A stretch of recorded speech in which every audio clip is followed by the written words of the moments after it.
Bro మన సంస్కృతి అంతా కూడా డెవలప్ అవుతుంది, టెక్నాలజీ డెవలప్ అవుతుంది. ఈ రోజుల్లో కూడా ఇలాంటి వాళ్ళు ఉన్నారా అనే పరిస్థితులు అయితే వస్తున్నాయన్నమాట.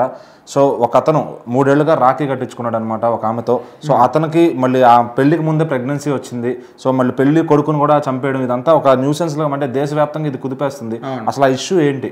అయితే వాళ్ళు ఎవరో కాదు, మన గత 2-3 రోజుల నుంచి కూడా 4-5 రోజుల నుంచి కూడా సోషల్ మీడియాలో కానీ న్యూస్లో కానీ అంతటా చూస్తూనే ఉన్నాం. ఏదైతే మేఘాలయకి హనీమూన్కి వెళ్ళిన జంట అక్కడ ఆ అబ్బాయిని, పెళ్లి కొడుకుని, పెళ్లి కూతురే తన ప్రియుడితోని కలిసి సుపారి వాళ్ళని పెట్టించి 5గురు కలిసి హత్య చేశారు. సో ఇదంతా కూడా మనకు తెలుసు. అయితే ఇప్పుడు ఈ కేసులో పోలీసులు కానీ అదేవిధంగా కోర్టుకెక్కిన తర్వాత కొన్ని సంచలనమైన నిజాలు, అసలు ఎవరం కూడా నమ్మలేని నిజాలు కూడా బయటకు వస్తూ ఉన్నాయి.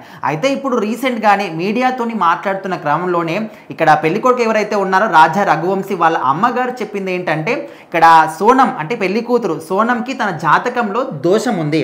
ఆ దోషం పోగొట్టుకోవడానికి నా కొడుకుని స్వయంగా, అంటే పెళ్లి జరిగిన 11వ రోజు అమావాస్య అర్ధరాత్రి నరబలి ఇచ్చింది వశీకరణ చేసి మరి అనే విధంగా వాళ్ళ అమ్మగారు సంచలనమైన నిజం చెప్పారు. అయితే ఇప్పుడు ఓకే, ఇక్కడ పెళ్లి కొడుకు సైడ్ వాళ్ళు కాబట్టి ఏదో చెప్తారు, వాళ్ళకి తోచించి చెప్తారులే అనుకుంటారు. కానీ ఇక్కడ మరొక ట్విస్ట్ ఏంటంటే, సోనం వాళ్ళ పెళ్లి కూతురు వాళ్ళ బ్రదర్ అనమాట, గోవింద్ అనే పేరు. సో ఈ సంఘటన జరిగిన తర్వాత ఇక్కడ వీళ్ళింటికి వచ్చి వీళ్ళని పరామర్శించడం జరిగింది. అయితే నా చెల్లి తప్పు చేసి ఉండొచ్చు, తను తప్పు చేసింది, అదంతా కూడా పక్కన పెడితే నా చెల్లిని మీ ఇంటికి ఇచ్చాను కాబట్టి మీరు నాకు బంధువులతో సమానం, అందుకోసం నేను మిమ్మల్ని ఓదార్చడానికి వచ్చానని చెప్పేసి తను మీడియాతో మాట్లాడుతున్నప్పుడు ఇంకా కొన్ని విషయాలు చెప్పారు.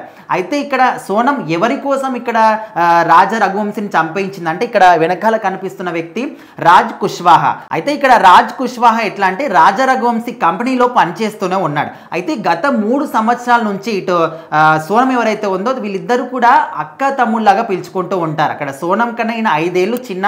అయితే వీళ్ళిద్దరు అక్క తమ్ముడు అని పిలుచుకుంటూ గత 3 ఏళ్ల నుంచి కూడా రాఖీ కూడా కట్టేదంటే సోనం ఇక్కడ రాజ్ కుష్వాహాకి. అయితే మరి రాఖీ కట్టించుకుంటే అందరూ కూడా ఏంటి అక్క తమ్ముడని అనుకుంటారు. మరి వీళ్ళిద్దరి మధ్య ఈ ప్రేమ ఏ విధంగా వచ్చింది, ఆ బంధుత్వం ఏ విధంగా కుదిరింది, ఎవరు కూడా అర్థం కావట్లేదు.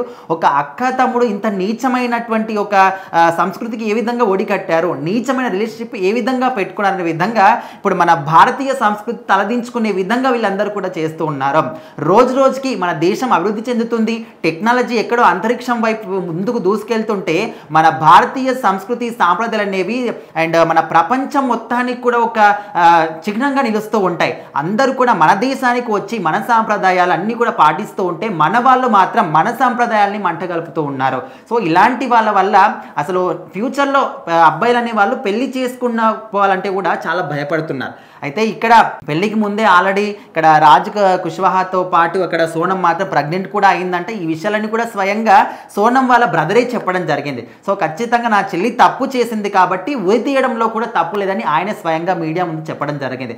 ఒక సొంత అన్ననే తన చెల్లెల గురించి ఇంత ఘోరంగా చెప్తున్నా మరి తన వ్యక్తిత్వం కావచ్చు, తన బిహేవియర్ ఏ విధంగా ఉంటుందో అర్థం చేసుకోవచ్చు. మరి 3 సంవత్సరాల నుంచి ఒక అక్క తమ్ముడిగా ఉంటూ రాఖీ కూడా కట్టించుకొని ఈ విధంగా నీచమైన పనికి ఒడిగట్టారని చెప్పేసి సమాజం తలదించుకునే విధంగా అందరూ కూడా ఇప్పుడు దీని గురించే మాట్లాడుకుంటూ ఉన్నారు.